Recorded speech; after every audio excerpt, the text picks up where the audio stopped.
Eh bien bonsoir à tous les amis, on se retrouve pour la semaine parisienne. Donc comme d'habitude le concept pour ceux qui découvrent ce que c'est que la semaine parisienne, c'est tout simplement je relais les infos du lundi au dimanche, donc qui est passé de la semaine précédente, du Paris Saint-Germain. Du moins les infos les plus importantes et que j'ai jugé intéressant d'en parler. Donc comme d'habitude je vais vous demander de liker la vidéo, de vous abonner si ce n'est pas encore fait et n'oubliez pas les amis, c'est très important, d'activer la petite clochette de notification. Voilà. Donc, et de faire partager mes vidéos avec tous les amoureux du PSG. Donc, on commence par lundi, donc le lundi 5 novembre. On apprend que le PSG, il y a 2000 Parisiens qui sont allés à Naples encourager le Paris Saint-Germain. 2000 Parisiens. Donc ça, c'est aussi une réponse à ceux qui nous disent que les supporters du PSG, machin, qu'à Marseille, il y a la passion, machin, là, il y a la passion, et qu'à Paris, il n'y a pas de passion. Tu vois que là, les vrais ultras qui aiment le club depuis des années, ils sont là, ils sont présents, et ils ont fait un très beau bruit à Naples. Ils ont mis de l'ambiance. Ensuite, Cavani, qui reste au PSG, c'est son agent qui a parlé, donc c'est lundi, on apprend ça. L'agent de Cavani a répondu à une question, je ne sais plus dans quel journal, et il a dit que oui, c'est vrai que Cavani avait toujours Naples dans son cœur, qu'il avait un grand respect pour Naples, et notamment le président De Laurentiis, mais qu'il n'avait aucun contact avec De Laurentiis, que Cavani était concentré avec le PSG et qu'il voulait absolument gagner la Ligue des Champions avec le PSG et qu'il n'avait aucun contact avec Naples. Voilà, c'est ce qu'a dit son agent. Ensuite, mardi, on apprend Ibrahimovic dans sa biographie qui nous apprend que quand il arrive au PSG, finalement, il est venu à contre-cœur, notamment en disant que Berlusconi l'appelle, lui dit « Écoute, on t'a vendu au PSG, voilà, je pense que Milan avait besoin d'argent. » Et Ibrahimovic a tout fait pour faire capoter le transfert, pour rester à Milan. Il a dit « J'ai fait exprès d'exiger, de demander un salaire mirobolant à Paris. J'ai dit à mon agent Mino Raiola, je vais demander tant par mois pour que le PSG ne puisse pas s'aligner et qu'il cale l'affaire. » Et finalement, ce qui s'est passé, les Qataris lui ont répondu tout simplement oui, on te donnera tel salaire comme tu veux, il n'y a pas de problème. Et que finalement, c'était trop tard. Ibrahimovic ne pouvait pas reculer. Donc il l'a dit haut et fort qu'il est arrivé à contre-cœur. Mais c'est un petit peu comme Thiago Silva au début, quand il arrivait au PSG, il pensait encore à Milan, il avait encore les protèges tibias du Milan dans les chaussettes. Et petit à petit, les joueurs commencent à apprendre à aimer, à s'adapter au club. C'est vrai que quand ils arrivent au PSG, voilà, la Ligue 1, machin. Mais voilà, Ibrahimovic qui aussi a dit dans une interview ou dans sa biographie, je crois dans la même biographie, que le PSG a été le club où il a été le plus ému de partir. Donc on se rend compte que voilà, il n'a pas eu le choix de venir, il a tout fait pour faire capoter le transfert, etc., parce qu'il voulait rester à Milan.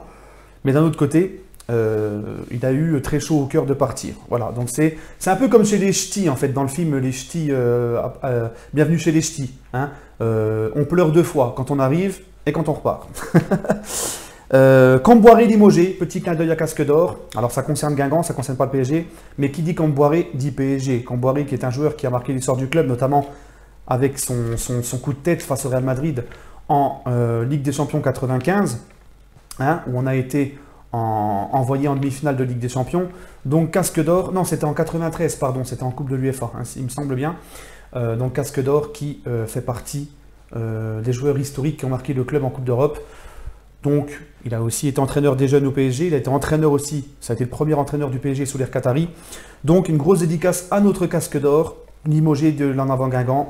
Voilà, on espère pour lui qu'il va vite retrouver un club et s'épanouir dans un autre club. Voilà.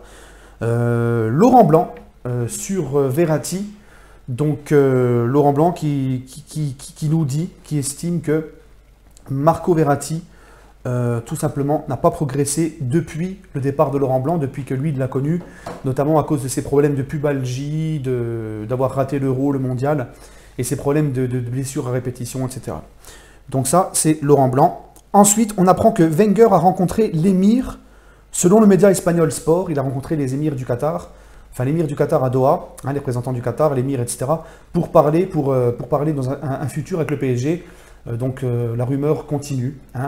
Wenger dans l'organigramme du Paris Saint-Germain, notamment peut-être pour remplacer Enrique en tant que directeur sportif. C'est ce qui est dit dans le journal. Voilà. En tout cas, moi, Wenger en coach, j'en veux pas. Mais Wenger dans l'organigramme du PSG, en dirigeant, franchement, Ça serait une bonne chose. Ensuite, bah, mardi, c'était jour de match. Naples, PSG, un partout. Pour ceux qui n'ont pas vu mon débrief, je vous invite à aller le voir. Mercredi, Al Khelaifi réclame la VAR en Ligue des Champions. On a vu encore qu'on s'est bien fait carotter face à Naples. Il n'y avait pas pénalty, il n'y a rien pour moi. Il n'y a pas contact de Thiago Silva sur Callejon. Il n'y a pas contact ni de Buffon ni de Thiago Silva. On voit qu'il ne le touche quasiment pas. Et en plus de ça, le mec était hors jeu. Voilà. Et ensuite, pénalty flagrant. L'arbitre est à 2 mètres. Sur Bernat, il ne siffle pas. Donc, Al Khelaifi s'agace et réclame la VAR en Ligue des Champions. Et il a tout à fait raison. Même si je ne suis pas trop pro-VAR, ça permet quand même de limiter la casse. Ensuite, petite dédicace à Nicolas Anelka, Titi historique du PSG. Il fait partie des Titi du club, Nicolas Anelka. Bon, je ne vais pas dire historique non plus, mais je veux dire par là que c'est quelqu'un qui sort du centre de formation du PSG, qui a eu une belle carrière. Et Nico Anelka, donc, qui signe au LOSC en tant que conseiller du centre de formation. Et mercredi, on apprend aussi Belgrade qui tweet, après sa victoire face à Liverpool 2-0, Belgrade qui tweet en français. Et ça, est-ce que c'était truqué aussi? Point d'interrogation. Un petit clin d'œil au PSG, et surtout un petit pied de nez aux médias qui disent que PSG et Belgrade se sont arrangés pour qu'il y ait 6-1. Voilà. Ensuite, jeudi, les amis, on apprend que 3 Parisiens est appelé par la Dèche, donc c'est les mêmes, Areola, Kimpembe et Kylian Mbappé. L'équipe nous apprend également qu'il y a eu une réunion entre Tuchel, qui a demandé une réunion, et il a convoqué Antero Henrique, directeur sportif du club, et 5 cadres de l'équipe, donc Thiago Silva, la MCN, les 3, Cavani, Neymar, Mbappé, Thiago Silva et Rabiot. Il a convoqué ces 5-là. Il a notamment reproché, il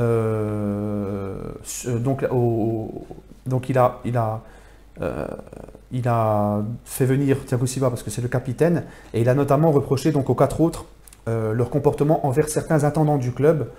Il leur a reproché des choses, donc il leur a fait comprendre qu'il voulait que ça change. Je pense que c'est aussi par rapport au retard d'Mbappé, de Rabiot à Marseille, et peut-être d'autres choses qu'on ne sait pas. En tout cas, il a convoqué ces joueurs-là et il leur a demandé d'être plus prudents, de plus respecter certains intendants, etc. Donc c'est encore une preuve que Tuchel pose ses couilles et qu'il faut vraiment être carré avec lui.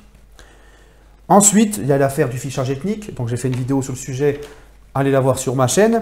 Et jeudi, on apprend que le Titi Ensoki, mon petit chouchou Ensoki, appelé pour la première fois chez les Espoirs. Ensuite, vendredi, c'est Trapp qui nous donne des nouvelles de son avenir. Alors, Trapp nous donne des nouvelles de son avenir. Je vais j'ai pris directement en photo sur le téléphone pour éviter de trop marquer. Donc, Trapp nous donne des nouvelles donc, de son avenir. Je retrouve le truc. Attendez.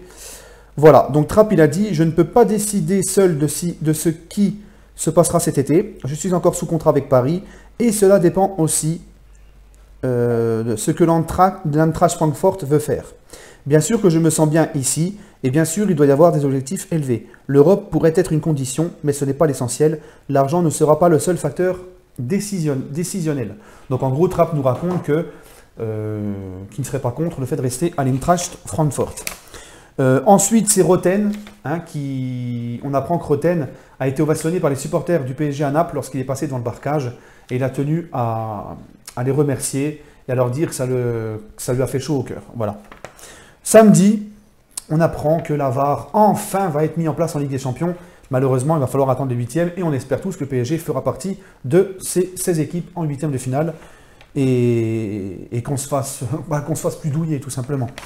Le PSG intéressé par Alexis Sanchez, donc The Time qui reparle encore de cette affaire-là. Le PSG est intéressé par Sanchez et Sanchez est très très très intéressé par le PSG. Pour ma part, je pense que comme je vous l'ai toujours dit, notre priorité c'est le numéro 6. On a ce qu'il faut devant. Recruter Sanchez cet hiver, pour moi, pourquoi? Voilà. Dimanche, Aulas défend le Paris Saint-Germain. Alors ça aussi, j'ai pris une petite photo pour voir exactement ce qu'il a dit Jean-Mimi. Donc Jean-Mimi qui prend la défense du PSG par rapport aux histoires de fichage ethnique. Donc, Monsieur Aulas a dit « J'ai une très grande confiance dans ce que dit Jean-Claude Blanc. C'est quelqu'un qui assume et qui est un dirigeant exemplaire. Si il le dit, c'est qu'il a des raisons de le penser. Après, ce n'est pas mon rôle de vérifier, mais j'ai tendance, et c'est le portable qui s'éteint, bien entendu, mais j'ai tendance à croire qu'il est parfaitement légitime de le dire parce que c'est la réalité. On ne peut ne pas réagir négativement. Évidemment, il y a ce qui est transcrit, mais je connais assez les gens du PSG pour dire que ce ne sont pas des gens qui ont une attitude négative sur le plan ethnique. Donc c'est Jean-Mimi qui le dit. Ce ne sont pas des gens qui, par définition, ont fait les choses de manière spontanée ou dirigée. Je crois qu'il y a parfois un contexte qui est présenté de manière totalement négative. Ceci étant, cela ne doit pas exister dans le football. Tous les gens de bonne foi et d'équité en matière d'éthique et de mentalité ne peuvent que regretter tout ça. Bon, Jean-Mimi qui nous parle de bonne foi. Bon, on va pas le tailler, il a été gentil, il a défendu le club quand même. Il faut trouver des solutions pour que ça n'apparaisse pas et que ça n'existe pas dans la réalité des choses. Donc ensuite, donc voilà, donc dimanche c'est aussi jour de match, donc jour de victoire du PSG 4-0 à l'AS Monaco. J'ai fait le débrief, donc je vous invite tous à aller le voir. Hein. Et Neymar s'agace des rumeurs de Footleaks et de tous ces ramassis de conneries, hein, de tous ces parasites. Neymar a tweeté sur Instagram, enfin il n'a pas tweeté parce que c'est Instagram, il a Instagrammé, voilà.